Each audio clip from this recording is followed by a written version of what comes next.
গুরুদেব আর একটা আর্জি নিয়ে আসছি, ভোলেনাথ তুমি তাকেও কৃপা করবে, দয়া করবে। আমাদের তিতলি সাহা, সে কিন্তু কৃষ্ণনগর থেকে জানিয়েছে তার মেয়ের আজকে পরীক্ষা। আমাদের টিনা গুরুবন জানিয়েছে তার মেয়ের আজকে পরীক্ষা। ভোলেনাথের কাছে সে জানিয়েছে, ভোলেনাথকে স্মরণ করে সে পরীক্ষার পথ এগোতে চলবে। তা ভোলেনাথের কাছে আমি জানাবো, ভোলেনাথ তুমি বাচ্চাটিকে ভালো করে সুমতি দিও, কোনো রকম যেন নিরাশ না হয়ে যায়, কোনো রকম যেন সে যেন ঘাবড়ে না যায়। গুরুদেব তুমি কৃপা করবে, তুমি দয়া করবে, কলম চালানোর ক্ষমতা তুমি দিও। গুরুদেব তুমি সেই কৃপা দৃষ্টি দাও, সেই কৃপা করো, সেই দয়া করো।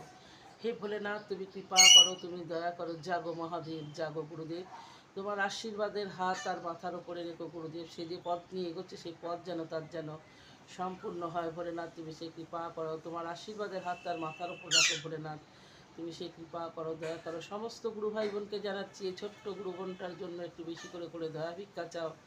ভোলেনাথ যেন ওর সহায় থাকে, গুরুদেব যেন সেই কৃপা দৃষ্টি দেন, যেন সেই কৃপা করেন, দয়া করেন। হর হর মহাদেব, হর হর মহাদেব, জাগো ভোলেনাথ, জাগো। নমঃ শিবায়, নমঃ শিবায়।